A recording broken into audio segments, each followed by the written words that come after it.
안녕하세요. 저는 30대지만 산전수전을 다 겪은 사람입니다. 정말 고통스러운 시간이 많았어요. 왜 나한테만 이렇게 불행들이 닥쳐오는 것인지 알 길이 없으니 스스로를 탓하는 시간도 많았습니다. 늘 시련이 가득한 제 인생에 기적 같은 일이 생기면서 그간 힘들었던 마음을 정리할 수 있었어요. 그런 제 사연을 여러분과 함께 나누고 싶습니다. 어려서 아빠라는 사람에 대한 기억 자체가 없었어요. 아빠가 어떻게 생긴 사람인지도 몰랐고 제게 아빠가 있는 건지도 몰랐습니다. 어렸을 때는 호기심에 엄마께 물어본 적이 있죠. 엄마, 나는 왜 아빠가 없어? 내 친구들은 다 아빠 있는데 왜 나만 없는 거야? 은정아, 아빠는 없어. 대신 우리 은정이는 엄마도 있고 할머니랑 삼촌도 이모도 있잖아. 그건 내 친구들도 다 있대. 나만 왜 아빠가 없는 거야? 내가 잘못해서 없는 거야? 그렇지 않아. 아직은 은정이가 너무 어려서 엄마가 말해도 잘 모를 거야. 이건 어른들만 알 수 있는 얘기거든? 그러니까 나중에 우리 은정이 키 더 크면 엄마가 말해줄게. 이날 처음으로 엄마의 눈물을 봤습니다. 저를 재워주시고 방에 가신 엄마를 뒤따라갔는데 소리도 못 내고 흐느껴 울고 계신 모습을 봤죠. 그때부터 전 무의식적으로 알았던 것 같아요. 아빠 얘기를 하면 엄마가 아주 슬프고 아프다는 걸 말이죠. 외가 식구들도 엄마처럼 아빠 얘기를 꺼리는 게 눈에 보였습니다. 그래서 그날 이후 단 한 번도 아빠에 대해 물어보지 않았어요. 저렇게 힘들어하는 건 다 이유가 있다고 생각을 했습니다. 크면서 아무리 엄마가 온 힘을 다해주셨어도 부족한 빈자리가 느껴질 때가 있었습니다. 친구들과 함께 분식집을 가서 떡볶이를 먹어도 어제 우리 아빠가 뭐 해줬다? 라는 말만 나오면 저도 모르게 움츠러들었어요. 아빠가 없는 게 결코 제 잘못도 아닌데 영문을 모른 채 지내서 더욱 그랬던 것 같습니다. 차라리 이혼을 했다던가 아빠랑 사별을 했다던가 뭔가 뚜렷한 이유가 있었으면 그렇게 그립지도 않았을 것 같아요. 이런 아픔을 티내지 않고 혼자 가슴속에 간직하며 살던 저는 공부를 곧잘하는 학생이었습니다. 엄마가 워낙 혼자서 저를 힘겹게 키우는 걸 알기에 좋은 성적으로나마 기쁘게 해주고 싶었어요. 학생 신분으로 제가 해드릴 수 있는 게 그것뿐이니 말이죠. 좋은 성적표를 보여드리면 엄마는 힘든 게 하나도 없다며 맑은 미소로 답을 해주셨고 그 미소를 보는 낙에 열심히 공부를 했습니다. 저에게 엄마가 전부인 듯 엄마에게 저도 전부였기에 서로 행복하게 해줄 수 있는 유일한 존재로 살았죠. 그렇게 좋은 성적을 쌓다 보니 대학교 진학을 앞두고 선생님들의 기대가 컸습니다. 진로 상담을 할 때도 손꼽히는 대학에 갈 수 있다며 어디를 희망하냐고 물으셨죠. 그렇지만 저는 대학 진학을 하고 싶지 않았어요. 집 형편을 뻔히 아는데 제가 대학에 가면 돈도 많이 써야 할 테고 그게 부담스러웠습니다. 여태 저 키우면서 고생하신 엄마가 이제 그만 힘드셨으면 했어요. 제가 대학을 가고 취업 준비를 하는 그 몇 년간 또 엄마는 몸을 혹사하며 일하실 게 뻔했으니 말이죠. 온몸 뼈 마디마디가 아프다며 파스를 덕지덕지 붙이고 살면서 딸 하나 잘 키우겠다고 고생하시는 모습 보는 게 더 힘들었거든요. 좋은 성적임에도 불구하고 대학 진학을 포기한다고 하자 선생님들뿐 아니라 엄마께서도 난리가 났습니다. 서로 큰 소리까지 내며 싸웠죠.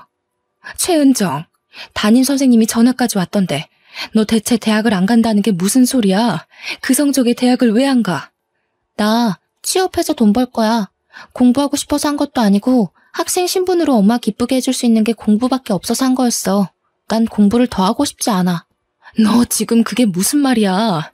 대학도 나오지 않으면 사회에서 얼마나 따가운 시선을 받아야 하는데 엄마가 왜 식당 일이나 하면서 너 힘들게 키웠는데 배운 게 없어서야 배운 게. 그런 엄마를 보고도 대학을 안 가겠다는 소리가 나와? 대학을 나와도 취업 못하고 한량처럼 사는 사람도 많은데 꼭 가야 할 필요가 있어? 엄마도 모르잖아. 내가 대학 안 가고 성공할지 안 할지. 대학까지 가서 없는 돈 써가며 시간 낭비하고 싶지 않아. 내 뜻 존중해줘. 누가 너더러 돈 걱정하랬어? 그 좋은 성적에 왜 대학을 안 가냐고. 너 정말 엄마 속상해 죽는 걸 보고 싶어? 내가 여태 힘들어도 꾹 참고 살았던 이유가 뭔데? 너 하나 잘 키우려고 그런 건데 어떻게 네가 엄마한테 이럴 수가 있어? 대학은 절대 안 갈 거니까 이 얘기는 그만하자. 원서 접수도 안 할 거고 나 진짜 안 갈 거야. 엄마는 저를 볼 때마다 대학을 안 가서 꼴 보기 싫다며 일부러 저와의 대화를 피했습니다. 그렇지만 3천만 원 가까이 드는 돈을 내면서까지 엄마 등골을 휘게 만들고 싶지 않았어요. 저는 뜻을 굽히지 않았고 결국 대학에 진학하는 걸 포기했습니다. 솔직한 심정으로는 대학 가서 더 공부를 해보고 싶었어요. 더 넓은 미래를 보고 배우며 대학 생활이란 것도 해보고 싶었지만 생각할수록 미련만 남으니 애써 괜찮은 척을 했습니다. 그렇게 맞이한 20살은 정말 암담했습니다. 이제 갓 졸업한 제가 할 수 있는 것은 많지 않았어요. 고등학교 졸업이라는 신분으로는 마땅한 곳에 들어갈 수 없었고 저는 집 앞 마트에서 일했습니다. 마트에서 일하는 저를 보며 엄마는 한 소리 하셨죠. 그 좋은 머리로 겨우 마트에서 일하려고 대학을 안 간 거야? 요즘 널 보는 엄마 마음이 어떤 줄 아니? 이러지 말고 은정아, 내년에라도 대학 가자, 어? 너도 느껴봐서 알잖아. 대학 나오지 않으면 받아주는 곳도 없어. 엄마, 그래도 내 돈 내가 벌어서 쓰는 거에 의미를 두고 살 거야. 마트면 어때? 내 나이 또래 친구들은 다 용돈 받아 쓰는데 난 내가 벌어서 엄마한테 생활비도 줄 수 있잖아. 이게 내가 원하던 삶이야. 물론 엄마의 속상한 마음을 이해는 했지만 자꾸 저 말에 흔들릴까봐 더 냉정하게 벽을 쳐버렸죠. 마트에서 일하다가 편의점도 가보고 카페 일도 해보고 고깃집 아르바이트까지 가리지 않고 했습니다. 아르바이트만 전전하다가 보험회사에 취업해서 영업도 했었죠. 돈벌이는 충분히 되긴 했는데 아무래도 계약직이다 보니 오래 안정적으로 할 수 있는 일을 찾고 싶었어요. 많은 고민을 하던 끝에 저는 간호조무사 자격증을 따서 병원 일을 시작하게 되었습니다. 간호사 급여와 차이는 있지만 어쨌든 병원이란 곳이 망할 일도 없고 저만 괜찮다면 오래도록 할 수 있는 일이라 괜찮다고 생각했어요. 자격증을 따고 처음으로 취업하게 된 병원은 개인 병원이었지만 규모가 꽤 큰 곳이었어요. 그렇다 보니 직원들이 정말 많았는데 거기서 제가 가장 막내였어요. 처음이라 서툴렀고 욕먹으면서 일을 배워나갔지만 다른 직원들이 똘똘 뭉쳐서 일부러 저를 괴롭히더라고요. 뭐래도 똑바로 하라며 핀잔을 줬고 일을 못한다며 까내렸죠.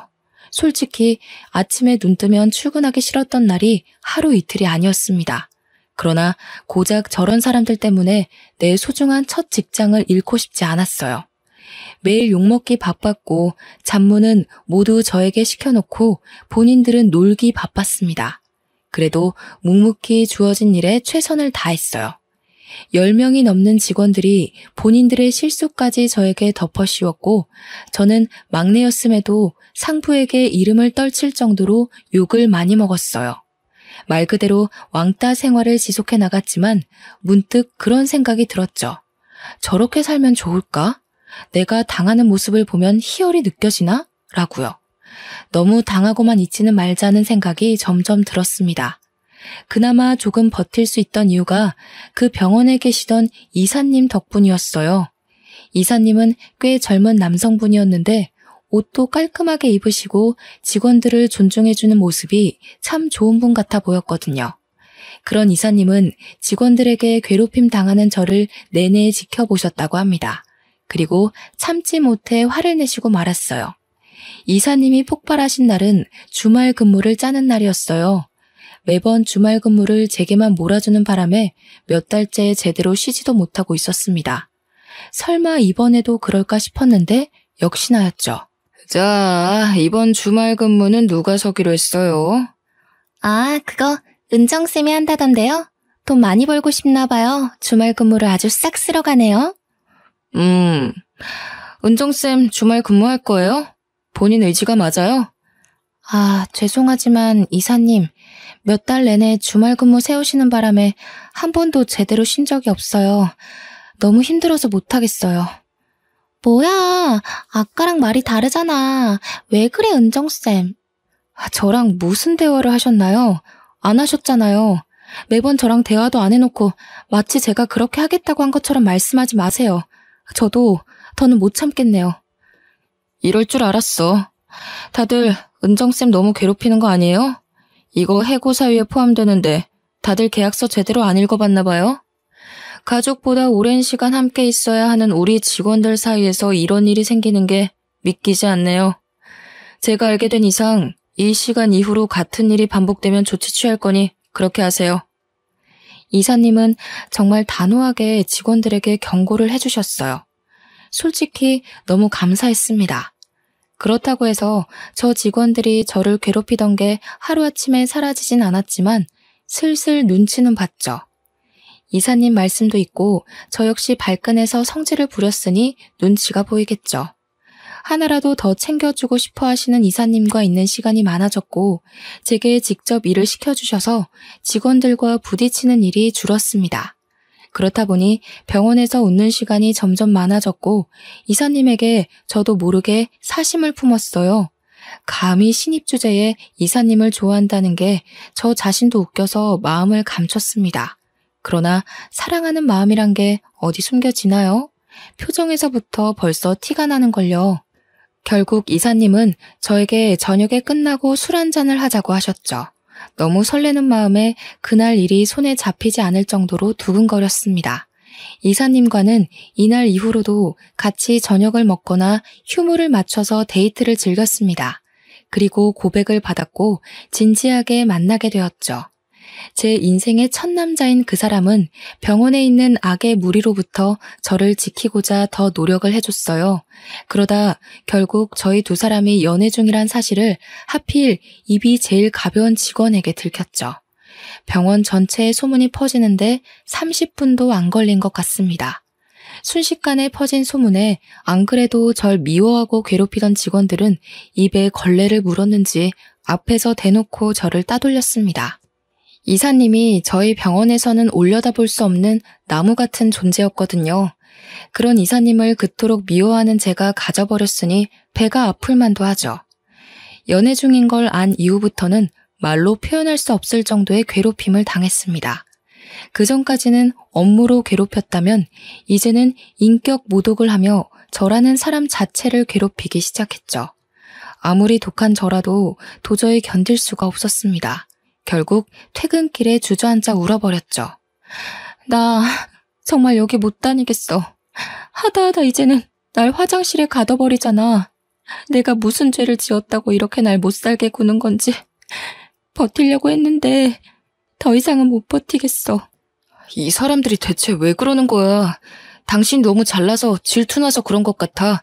일도 잘하고 예쁘고 야무지고 뭐 하나 흠잡을 게 없으니까 배 아프겠지. 아니, 그런 이유는 궁금하지도 않고 나 그냥 그만둘래. 다른 병원으로 이직할래. 당신 앞에서 매번 당하는 꼴 보이는 것도 자존심 상하고 내 자신이 자꾸 작아지는 기분이라 싫어. 결국 저는 버티다 못해 퇴사를 결정했습니다. 그리고 저를 괴롭히던 주요 인물들을 퇴사 사유로 말했고 사직서에도 적었어요. 덕분에 전 자발적 퇴사를 했고 그들은 해고를 당했습니다. 그 후로 속편히 다른 병원을 알아보며 간만에 휴식을 즐기고 있었어요. 그런데 생각지도 못한 전개로 인생이 흘러가게 되었습니다. 데이트를 하자며 오늘 예쁘게 입고 나오라는 이사님의 말에 예쁘게 입고 나갔더니 어디론가 데려가 저에게 깜짝 프로포즈를 했습니다. 은정아, 나랑 결혼하자. 난 너 놓치면 평생 후회할 것 같아. 아직 당신에게 결혼이 너무 부담스러울 수 있지만 내가 노력할게. 당신 스트레스 받으면서 병원 일 그런 거 안 해도 괜찮고 편하게 집에서 놀아. 나만 믿고. 갑자기 이게 뭐야. 솔직히 고맙기는 한데 나 아직 모아둔 돈도 별로 없고 너무 어린 거 알잖아. 이런 내가 결혼 생활을 잘할 수 있을까? 그냥 마음만 받을게. 내가 있잖아. 당신은 나만 믿고 와. 갑작스러운 이사님이자 남자친구인 그의 프로포즈가 당황스럽긴 했으나 내심 좋았습니다. 결혼해서 안정적으로 살고 싶었고 예비 남편과 함께라면 두려운 게 없었죠. 제가 모아둔 돈이 넉넉한 것도 아니었고 엄마한테 손 벌리고 싶지도 않아서 대부분 남편이 비용을 대줬어요. 형편껏 살면서 더 늘려가자고 서로 다짐을 했고 저희 두 사람은 24평형 아파트 전세에서 시작했습니다. 둘이 살기에도 넉넉했고 아이가 태어난다고 해도 문제없는 집이었어요. 새 출발을 한 후 저는 남편이 말한 것처럼 백수가 되어 살림을 했습니다. 그러나 몸도 건강했고 젊은 제가 아이도 없는데 살림만 하는 건 너무 무책임하다고 생각했어요. 나중에 아이가 태어났을 때를 대비해서 뭔가 할 수 있는 일을 찾았습니다. 그러다 집에서도 쉽게 할 수 있는 편집을 배우게 되었어요. 나라에서 도움받으면 무료로 배울 수 있는 것이 있어서 국비 지원받아서 영상 편집 공부를 했습니다. 처음 해보는 건데 꽤 흥미를 느껴 프리랜서로 새로운 시작을 하게 되었어요.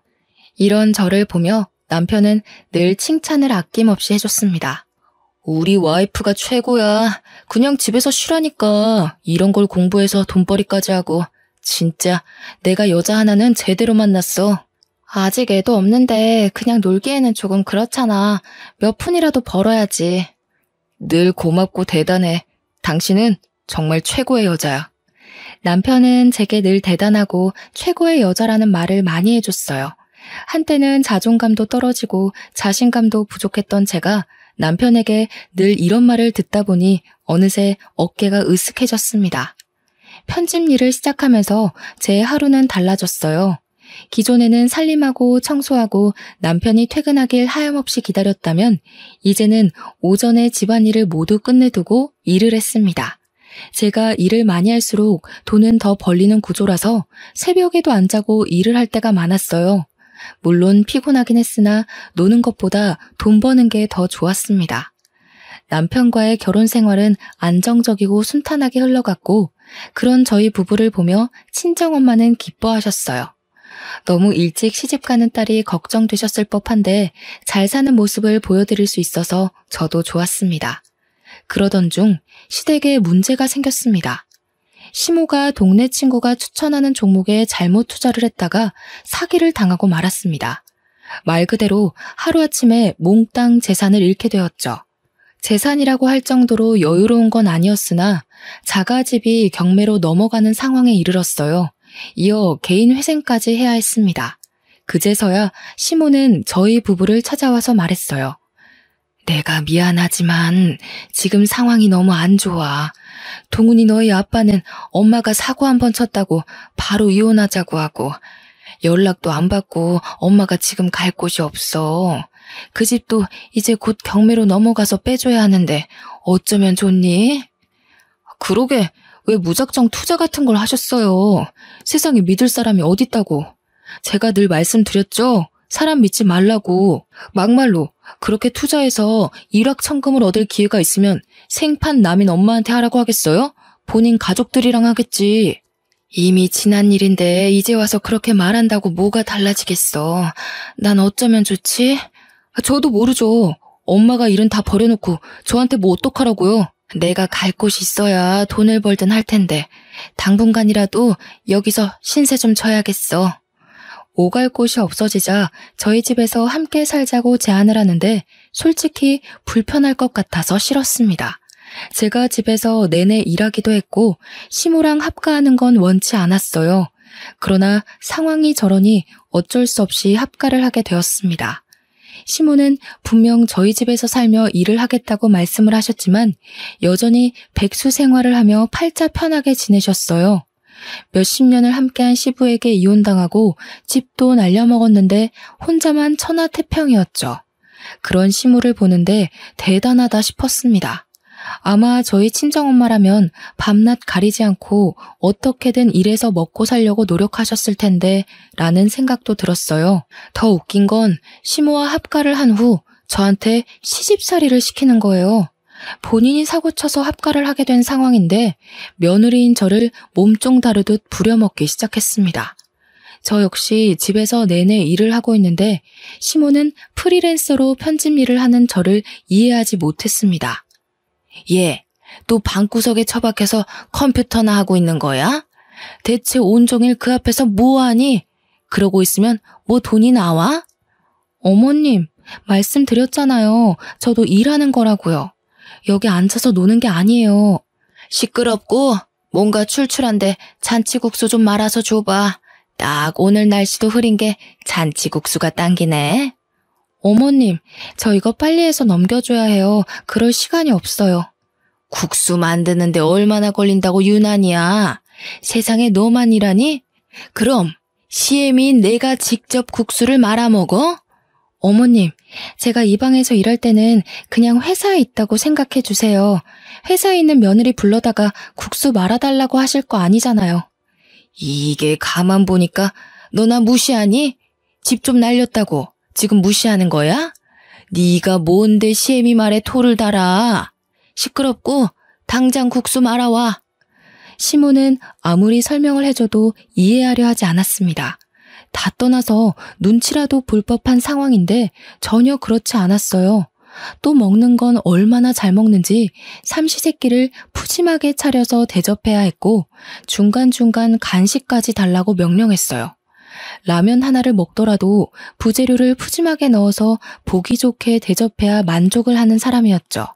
저 같으면 아들 며느리 볼 면목이 없어서 시집살이는커녕 뭔가를 시키지도 못할 것 같은데 시모는 달랐어요. 근데 웃긴 건 저랑 둘이 있을 때만 저런 행동을 했고 남편이 함께 있으면 괜히 저를 챙겨줬죠. 어머님, 내일 간식으로는 뭐 해드릴까요? 오늘 장 좀 미리 보려고요. 예, 바쁜데 무슨 내 간식까지 챙기려고 그래. 누가 보면 내가 간식 매일 해달라고 한 줄 알겠다. 어머님, 제가 만드는 간식 아니면 안 드시잖아요. 간식? 엄마, 간식을 이 사람이 직접 만드는 거야? 당신도 일하느라 바쁜데 간식 만들 시간이 어딨어. 지금 밥도 삼시세끼 다 차려주고 있잖아. 엄마, 이러려고 집에 들어온 거야? 이 사람 시집살이 시키지 마. 왜 그래? 어머, 내가 시집살이를 언제 시켰다고 그러냐? 너희 참 웃긴다. 얘 은정이 네가 말해봐라. 내가 언제 너 시집살이 시키고 막 괴롭혔니? 말이 나온 김에 그냥 말할게요. 어머님, 저 일할 때 계속 이것저것 시키시는 거 저 힘들어요. 제가 몇 번이나 말씀드렸잖아요. 일할 때는 건들지 말아달라고요. 제가 끼니도 다 챙겨드리고 일하는 건데도 자꾸 부르시고 일 시키니까 집중을 못하겠어요. 그래, 다 내 탓이지. 늙으면 죽어야 하는데 내가 무슨 부귀영화를 누리겠다고 명줄만 길어서 아들, 며느리 고생시키고 있는 건지 모르겠다. 나 그냥 나가서 살게. 어디든 내 몸 하나 쉴 곳 없겠냐? 엄마, 그렇게 말한다고 가슴 안 아파. 쓸데없는 소리 하지 말고 현실적인 얘기를 해. 일은 왜 안 해? 엄마 개인회생 돈 안 낼 거야? 집도 얹혀 살고 돈도 안 벌고 이 사람 부려먹고. 왜 그래 정말? 나 솔직히 요즘 엄마 모습에 너무 실망이야. 일할 거라고 했잖아. 넌 어쩜 네 아빠랑 똑같이 말하니 정떨어지게? 아들 자식 키워봐야 소용없다는 말이 아주 딱 맞아 딱. 서로 같이 사는 동안은 모두가 힘들고 불편한 거니까 이해할 건 하고 존중할 부분은 존중하면서 살자는 얘기였어. 그리고 엄마가 몸이 아픈 것도 아니고 저지른 게 있으면 수습을 해야지. 언제까지 아들이라고 해서 내가 다 해줄 수는 없잖아. 남편은 시모에게 모진 소리를 했고 그 말을 들은 시모는 기분이 확 상한 게 보였습니다. 그러나 한 번쯤은 이렇게 꼭 짚고 넘어갈 문제라고 생각해서 그런지 오히려 속은 시원했어요. 그 후 시모는 예상했던 대로 더 뿔이 나서 제게 막 대했습니다. 야, 조금 이따 4시에 내 친구들 한 4명 정도 올 거니까 술 안주 좀 미리 챙겨놔. 그리고 너 좋아하는 그 일을 하든 말든 알아서 해. 술도 사다 놓고. 네? 4시에 집에서 술을 드신다고요? 그 사람이 알면 안 좋아할 텐데요. 동훈이 오늘 야근이랬잖아. 아침에 못 들었니? 이런 날 아니면 내가 언제 편하게 먹겠어. 밖에서 먹고 싶어도 돈이 있어야 먹지. 안 그래? 안주는 한 3개 정도 하고 디저트 과일도 준비하고 술은 넉넉히 사와라. 소주 맥주 다 섞어서. 시모는 하다하다 이제 남편이 야근하는 날만 골라서 친구들을 집에 초대해 술잔치를 벌였습니다. 처음에 한두 번은 큰 소리 내기도 싫고 본인도 답답하겠지 싶어서 그냥 해줬어요. 그러나 도가 지나치는 탓에 저도 화가 났죠. 술상만 차려주고 일을 하라던 시모는 수시로 저를 불렀습니다. 예, 은정아. 여기 골뱅이 무침이 맛있다는데 더 해와. 어머님, 저 일 때문에 못해요. 빨리 해서 보내드려야 해요. 그럼 내 친구들한테는 뭐라고 할까? 며느리가 일하셔야 해서 골뱅이 못한다니 내가 할게. 뭐 이렇게 말할까? 너는 대체 생각이란 게 있는 거니? 내 체면을 생각하면 그렇게 말할 수 있어? 대체 그딴 편집 나부랭이로 얼마나 본다고? 온종일 방에 처박혀 있는 건데. 어머님, 저도 온종일 일만 하고 싶어요. 그런데 어머님 오신 이후로 일을 제대로 한 적이 없다고요. 아세요? 일 좀 할 만하면 뭐 시키고 할 만하면 부르고 이러는데 뭘 하겠어요, 뭘. 시모랑 대판 싸우고 문을 확 닫아버렸습니다. 물론 안주도 해주지 않았어요. 그렇게 시모와는 날마다 전쟁처럼 보냈고 남편도 이 사실을 알기에 미안해했습니다. 그 와중에 시모는 다시 한번 사고를 쳤어요. 지인들한테 사정사정해서 빌린 돈이랑 제3금융권에 대출을 받아서 분식집을 인수받았습니다. 자기 돈은 1도 없이 말이에요. 그러면서 한다는 말이 자기 아는 사람이 매출도 좋은 곳인데 헐값에 내놨다고 이건 무조건 인수받아야 된다는 거예요. 상식적으로 장사가 그렇게 잘 되는 곳을 왜 헐값에 내놓겠어요. 투자 잘못해서 망한 거랑 비슷하게 또 사고친 사모 때문에 미칠 것 같았습니다. 개인 회생 중이라 대출도 쉽지 않으니 그 위험한 삼금융에 손을 댔고 남편은 이 사건을 계기로 시모와 미친 듯이 싸웠고 저는 시모 뒤치다꺼리를 해야 했습니다. 심지어는 갑자기 가게를 차리니 혼자서 감당이 안 되는지 매일 저를 불러다 일을 시키더라고요. 분식집 일에 집안일에 편집일까지 하려니까 몸이 10개라도 부족했습니다. 사는 게 지옥이었지만 친정엄마에게는 늘 행복하고 잘 지내는 척했어요. 제가 불행하고 힘들어하는 모습을 보이면 친정엄마는 정말 무너지실 걸 아니까요. 한동안 사는 게 바쁘다는 핑계로 엄마를 자주 못 찾아뵙는데 너무 지치고 힘들어지니 엄마가 보고 싶었습니다. 남편에게 말을 하고 2박 3일 친정집에 다녀오기로 했죠. 오랜만에 엄마를 딱 보러 가서 반가움에 포옹을 하려는데 엄마 얼굴이 별로 좋지 않았어요. 걱정스러운 마음에 어디가 아프냐고 왜 그러냐고 했으나 괜찮다고만 하는 엄마였죠. 느낌이 쌓였는데 결국 그날 밤 엄마가 어렵게 입을 열었습니다. 은정아, 너 놀라지 말고 잘 들어. 사실은 엄마가 췌장암 말기래. 가망도 없고 가는 날만 기다려야 하는데 너한테 말을 못 하겠더라고. 어차피 죽을 건데 돈 쓰는 것도 싫고 그래서 견뎠어. 엄마가 얼마나 더 살지는 모르겠는데 남은 시간 동안 슬퍼하지 말고 씩씩하게 엄마 보내주면 좋겠어. 뭐? 뭐라고? 무슨 소리야 대체. 그걸 왜 이제야 말해. 엄마, 나 어떻게 살라고. 당장 병원 가자. 췌장암 말기라는 엄마의 말에 뭐든 해보고 싶었습니다. 저렇게 엄마를 보낼 수 없었어요. 그러나 병원에선 이미 다른 장기의 전이가 심각해 수술해도 가망이 없다고 말했습니다. 모든 치료를 포기하고 엄마랑 딱 2주 정도 시간을 함께 했습니다. 엄마가 너무 아파하는 날에는 가슴이 찢어질 듯 저도 고통스러웠어요.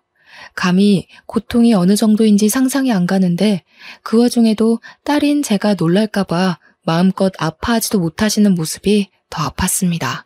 처음에는 받아들이기 힘겨웠지만 모든 사실을 알고 인정하고 나니 오히려 엄마에게 씩씩한 모습만 보여드려야지 싶었어요.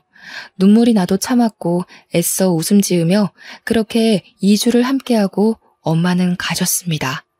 제 유일한 가족인 엄마가 떠나고 난 후 감정은 이 세상 그 어떤 말과 단어들로 감히 설명할 수 없는 감정이었어요. 그렇지만 가슴 속에 고이 묻고 저는 더 이를 악물고 살아야겠다고 다짐했습니다. 그런데 슬픔에 잠긴 장례식장에서 시모는 비정상적인 행동을 했죠. 육개장에 밥을 듬뿍 말더니 우걱우걱 잘도 처먹더라고요. 아우, 맛있네. 이 집 잘한다. 그렇지? 역시 육개장은 장례식장이 제일 맛있어. 저 깐깐한 게 업체는 잘 선택했나 보네. 아주 꿀맛이다. 그렇지, 아들? 엄마 쉿. 조용히 해. 다 듣잖아. 다른 친척들도 다 모여있는 그곳에서 저렇게 말하는 시모의 태도에 전 눈이 돌았습니다. 목구멍에 그게 넘어가세요? 그렇게 맛있으세요? 그럼 저기 한솥 있으니까 다 쳐드시고 가세요. 당신은 진짜 사람이 아니야, 사람이. 예, 너희 엄마 가시는 길 곱게 잘 보내드려야지. 어디 엄마 장례식에서 소란이야, 교양 없게. 시모와 미친 듯이 싸우다 문득 엄마의 영정사진을 보는데 힘이 다 풀렸습니다. 그렇게 행복한 줄 알았던 딸의 실체를 마지막 가는 길에 보여드린 것 같아서 죄송했어요. 더 못난 모습을 보이기는 싫어서 제가 참았습니다. 겨우 꾹 참고 있는 제게 시모는 배불리 육개장을 2그릇이나 먹고서는 오더라고요. 꼴도 보기 싫어서 아는 척도 안 했습니다. 예, 조의금은 얼마나 들어왔냐? 그건 또 왜요? 제발 그냥 가세요. 아니 사람이 꽤 온 것 같은데 그럼 조의금도 넉넉할 거 아니야. 그 돈 좀 빌려줘. 대체 정말 당신이 사람이세요? 지금 저희 엄마 장례식 중인데 조의금을 빌려달라는 말이 나오세요?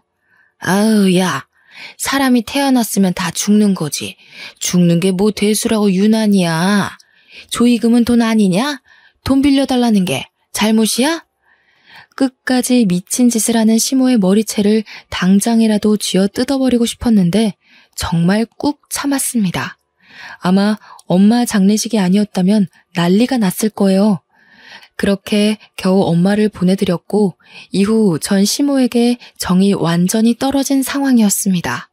쳐다도 보기 싫었고 방에 딱 문 잠그고 들어가서 나가지 않은 채 엄마를 회상했어요. 그러다 문득 뭔가가 떠올랐죠. 엄마가 떠나기 전에 제게 남겨주신 게 하나 있었습니다. 그건 사진 한 장과 목걸이 반지 세트가 담긴 상자였어요. 엄마는 제게 그것들을 꼭 쥐어주며 마지막 유언을 남기셨습니다. 은정아, 우리 딸 엄마 간다고 너무 슬퍼 말고 씩씩하게 알지? 그리고 이거 들고 최길수란 남자를 찾아. 꼭 찾아. 엄마, 가긴 또 어딜 가려고 그래. 어제도 간다 하고 엊그제도 간다더니 안 갔잖아. 그렇게 빨리 가고 싶어? 딸은 가슴 아파 죽겠으니 그런 말 좀 하지 마. 그리고 최길수는 누구야? 이것들은 다 뭔데? 꼭 이거 들고 그 사람 찾아가서 네가 최은정이라고 말해. 알겠지? 끝까지 엄마께서는 신신당부를 하셨어요. 그렇게 엄마를 떠나보내고 남편이 저를 위로해줬습니다. 그런 남편을 봐서라도 다시 우뚝 일어서려고 다짐했어요. 적어도 그 장면을 목격하기 전까지는 말이에요. 오랜만에 마트에 가서 장을 잔뜩 봐오는 길에 다시 한번 모든 게 무너졌어요. 남편이 차 안에서 어떤 여자와 애정 행각을 벌이고 있었고 그 둘은 저희 아파트 옆동으로 들어가더라고요. 뛰어들어가서 현장을 목격했는데 저는 그만 이성을 잃어버리고 말았죠. 근처에 잡히던 쓰레기통을 상간녀한테 던졌는데 남편이 상간녀를 보호하는 게 아니겠어요? 뭐 하는 짓이냐며 저를 확 밀치고는 상간녀를 안방에 밀어놓고 둘이서 대화하자고 말했습니다. 여보, 화나는 건 알겠는데 이 사람 홀몸 아니라고. 임신 중이야 지금. 애 잘못되면 어쩌려고 그래? 어차피 이렇게 된 거 그냥 다 말해줄게. 나 바람핀 거 맞고 들은 대로 임신 중이야. 너랑 이혼하려고 했는데 장모님이 갑자기 돌아가시는 바람에 말을 못했어. 그냥 하루빨리 정리해줘. 내가 한 100만 원은 너한테 줄 수 있거든? 자립하게 도와줄 테니까 그 돈으로 원룸 하나 구해봐. 야, 이 쓰레기 같은 놈아. 네가 어떻게 나한테 이럴 수가 있어? 100만 원으로 원룸을 구하라고? 이 버러지 같은 놈아. 그냥 나더러 살지 말고 죽으라고 해. 죽든 살든 그건 네 알아서 하고 우리 이혼하자. 나한테 애가 생겼는데 그럼 어쩌냐? 너가 키워줄 것도 아니면서. 내 옆에 붙어있어봤자 너만 힘들어져. 정말 너무 믿었던 남편의 배신에 말이 나오지 않았어요. 엄마를 떠나보낸 것에 이어 남편의 배신까지 겪으니 정신적으로 견딜 힘이 없었죠. 이 와중에 가만두지 않겠다고 이를 바득바득 갈며 말했으나 주변에 잘 나가는 변호사 지인들이 많은 남편은 콧방귀를 끼며 누가 이기나 해보자며 쉽게 가자고 했습니다. 그런데 억울하지만 정말 저는 돈도 힘도 없었어요. 소송할 돈이 있으면 생계비로 써야 하는 상황이었죠. 결국 허무하게 이혼까지 당하고 원룸 하나 겨우 얻어서 살았습니다. 인생에서 가장 힘든 시기가 언제냐고 물으면 바로 이때였어요. 하나뿐인 엄마를 잃고 너무 든든했던 남편에게 하루아침에 배신당한 후 이혼까지 당한 이 기분이 어땠을지 감이 잡히시나요? 그냥 딱 혀 깨물고 죽고 싶은 심정이었습니다. 솔직히 술로 버틴 날도 많고 폐인처럼 살기도 했지만 돌아가신 엄마를 생각해서라도 정신 차리고 집 근처 병원 여러 군데 지원서를 냈습니다. 경력이 있던 탓에 꽤 규모가 큰 종합병원에 합격이 되어 일하게 되었습니다. 먹고 살기 위해서 하루하루 일을 하는데 문득 엄마가 남겨주신 그 상자와 최길수가 누구인지 자꾸만 궁금해졌습니다. 인터넷에 검색해도 나오지 않는 이 사람은 누굴까 싶었어요. 저는 늘 가방에 지니고 다니면서 엄마 생각이 날 때마다 반지 상자를 꺼내보곤 했는데요. 이날은 속이 좋지 않아서 점심을 먹지 않고 홀로 데스크를 지키고 있었어요. 반지 상자를 꺼내보며 만지작거리는데 갑자기 대표 원장에게 데스크로 전화가 왔습니다. 원장은 지금 만지고 있는 상자를 들고 당장 진료실로 들어오라고 말하더군요. 무척 당황스러웠지만 우선 들어갔습니다. 자네 그 상자 어디서 났어? 그것 좀 보여줄 수 있을까? 설마 내가 아는 물건인가 싶어서 말이야. 좀 확인하고 싶은데. 네? 아, 이거 저희 엄마 돌아가실 때 저한테 쥐어주신 건데 아직 저도 주인을 못 찾아서 찾고 있는 중이에요. 아니, 이건 자네 혹시 최길수라는 사람을 찾고 있지 않은가? 자네 엄마는 어디에 모셨나? 내가 찾아가서 얼굴이라도 비춰야겠는데? 네? 혹시 최길수라는 사람 누군지 아세요? 안 그래도 엄마가 그 사람을 꼭 찾으라고 했는데 찾을 수가 있어야죠. 최길수는 내 옛날 이름이고 지금은 최연우라는 이름으로 살고 있지만 자네 엄마를 만났을 땐 최길수란 이름이었지. 알고 보니 최길수란 사람은 제 친부였고 평생 못 찾을 것 같던 제 친부는 제가 일하던 병원의 대표 원장이셨습니다. 그 목걸이와 반지는 아버지가 엄마한테 결혼 선물로 준 거였다고 해요. 친부라는 존재를 잊고 산 지 오래돼서 이 사실을 받아들이기가 힘들더라고요. 은정아, 이렇게 찾아줘서 고맙다, 고마워. 내가 정말 면목이 없는데 고맙다. 정말 아빠 맞아요? 왜 그동안 저를 안 찾으셨어요?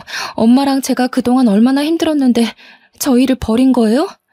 아빠는 절대 아니라며 사실 그동안 집안 문제 때문에 결혼을 하지 못했다고 해요. 태어나서부터 부잣집 도련님이었던 아빠가 가난한 엄마를 만난 탓에 집안에서 결혼 반대를 너무 심하게 해서 결혼을 하지 못했다고 하더라고요. 그러던 찰나에 뱃속에 제가 생겼고 아빠는 부모님께 같이 살고 싶다고 말했으나 당장 해외에 나가 유학이라도 하고 오라며 강제로 비행기를 태웠다고 해요. 대신 외국으로 가면 사랑하는 사람 절대 건들지 않는 조건으로 영영 보지 않고 살기로 한 거죠. 너희 엄마는 정말 대단한 여자야. 못난 나 때문에 본인 인생과 청춘을 다 버리고 너 하나만 지키며 살아온 여자고 내가 평생을 다해 사죄해도 용서받을 수 없다는 것도 알아. 엄마가 한평생 얼마나 힘들게 살다 가셨는지 아세요? 아빠가 비겁하지 않고 용기만 있었어도 우리 엄마 저렇게 힘들게 살다 안 갔어요. 이제 와서 엄마가 다 키워놓은 저한테 돈으로 보상하며 아빠 노릇하려고 하지 마세요. 필요 없으니까. 모든 원망을 처음 마주하는 아빠한테 쏟아버렸고 한참을 오열했습니다. 어떻게 이런 인연이 다 있을까요? 정말 조금만 더 빨리 내가 아빠를 찾아냈다면 엄마도 사랑하는 사람 얼굴은 한번 보고 떠났을 텐데 엄마 생각에 가슴이 너무 아파왔습니다. 이후로 아빠는 저한테 알뜰살뜰 잘 대해주셨어요. 조부모님도 다 돌아가셨고 엄마를 버린 죄책감에 50 넘도록 결혼도 하지 않고 살고 있다더라고요. 뒤늦게 생긴 아빠지만 조금씩 마음의 문을 열면서 자주 만나려고 노력했고 뜻하지 않게 전 남편과 상간녀에게 복수도 할 수 있었죠. 전 남편에게 이혼당한 사실과 시댁에서 당한 수모를 모두 알게 된 아빠는 이대로 가만히 있을 수 없다고 말했습니다. 아빠는 흥신소에 연락해 전 남편의 뒤를 밟아달라고 요청했고 며칠 뒤 상간녀가 누구인지까지 알 수 있었습니다. 알고 보니 상간녀의 아빠는 같은 병원에서 물리치료사 팀장으로 일하고 있더라고요. 세상이 이렇게 좁으니 죄짓고 살면 안 되는 거죠. 이 사실을 알자마자 병원장인 아빠께서는 상간녀 아빠를 바로 해고시켰고 갑작스러운 해고 통보에 상간녀 아빠는 방방 뛰었습니다. 애비라는 사람이 말이야. 딸 자식 교육을 어떻게 하면 감히 유부남을 건드리고 애까지 임신해? 네 딸이 감히 내 딸 가정을 파탄내버렸어. 그에 비해 그 딸 아니겠나? 난 그딴 자식 둔 당신이 내 병원에서 일하는 꼴은 못 보니까 당장 나가게. 예? 병원장님, 뭔가 오해가 있으실 거예요. 저희 딸 그런 아이 아닙니다. 지 자식을 저렇게 몰라서는 원. 가서 물어보게. 그 뱃속의 아이가 이동훈이 새끼 자식인지 아닌지. 내가 그 정도도 확인 안 하고 왔겠나? 내 딸 눈에 피눈물 쏟게 한 더러운 불륜녀 애비한테 따박따박 월급 줄 만큼 너그럽지 못해. 당장 나가래도? 상간녀 아빠는 이 나이에 해고당하면 갈 곳이 없다면서 무릎을 꿇고 빌며 애원을 했지만 달라지는 건 없었습니다. 상간녀 집안은 한순간에 박살내줬고 상간녀 역시 집에서 인간 취급을 받지 못하게 되었어요. 이어 전 남편과 전 시모에게도 복수를 해줬습니다. 내가 병원장 딸이라는 소문이 돌자 전 시모와 전 남편은 잠시 미쳤었다며 변명을 하더니 결국 재혼하자고 말하더군요. 어이가 없었죠. 병원장 딸내미 소문이 이렇게 영향력이 큰 줄 몰랐습니다. 그러다 전 남편의 아빠가 심근경색으로 한순간에 돌아가셨어요. 병원 근처 장례식장에서 한다길래 몇 달 전 엄마 장례식장에서 육개장 처먹던 시모가 생각나 그대로 복수해줬습니다. 병원 직원들 100명을 모두 데리고 출동했습니다. 저희는 순식간에 식당에 자리를 잡고 마셔라 부어라 술을 마셨어요. 그러자 시모는 제 어깨를 밀치며 말했죠. 예, 너 미쳤니? 장례식에서 지금 뭐 하는 거야, 교양 없이? 미쳤냐고? 안 미쳤는데? 육개장은 장례식이 최고라면서요, 그쪽이. 그래서 우리 오늘 그 꿀맛인 육개장에 소주 한잔 하러 온 건데? 맛있긴 정말 맛있네요. 시모는 뒷목을 잡았고 저희는 육개장에 소주와 맥주 그리고 음료수까지 미친 듯이 마셨어요. 그러니 장례식 비용이 만만치 않게 나왔겠죠. 거의 병원 회식하는 수준 정도로 술을 많이 마셨고 참다 못한 시모는 큰 소리로 말했습니다. 야, 이것들아! 당장 못 나가? 여기가 무슨 너희 회식 장소인 줄 알아? 진짜 술맛 떨어지게 더럽게 짹짹거리네. 저기요, 여기 장례식장이에요. 조용히 좀 하세요. 예의가 없는 거야? 생각이 없는 거야? 그렇게 뒤집어준 후 저는 병원장의 딸로 새 인생을 살고 있습니다. 모든 사람의 부러움의 대상이 되었고 다행인 건 저와 스스럼 없이 지내주는 직원들이 많아서 든든해요. 이제 와서 너무 늦었지만 공부도 다시 시작해서 아빠 병원을 물려받을 수 있도록 노력 중에 있습니다. 아빠는 제가 고졸인 게 신경이 쓰이셨는지 강남에 내노라 하는 과외 선생을 전부 불러서 공부를 시켰고 당당하게 의대에 한 번에 붙었어요. 그리고 아빠가 소개해준 인성 좋은 의사와 사귀고 있는 중이고요. 저도 남자라면 치가 떨린 터라 싫다고 했는데도 이 남자는 10년 넘게 지켜봤는데 정말 반듯하고 착한 사람이라며 꼭 사위로 만들고 싶었대요. 그러니 아빠가 원하는 대로 제발 만나달라길래 만났는데 웬걸 얼굴까지 잘생긴 미남이었습니다. 지나간 10년을 돌이켜보면 저한테 이렇게나 많은 일들이 있었네요. 마음 터놓는 친구에게도 말 못하는 제 사정을 여러분께 들려드렸어요. 어떠신가요? 저는 하늘에 계신 엄마가 마지막 가는 길까지 혼자 남은 제 걱정에 아빠를 만나게 해준 것 같아요. 뒤늦게 만난 아빠지만 그 누구보다 저한테 잘해주시려고 하시니 저 너무 행복합니다. 그럼 다들 건강하시고 행복한 날들만 있길 기도하겠습니다. 감사합니다.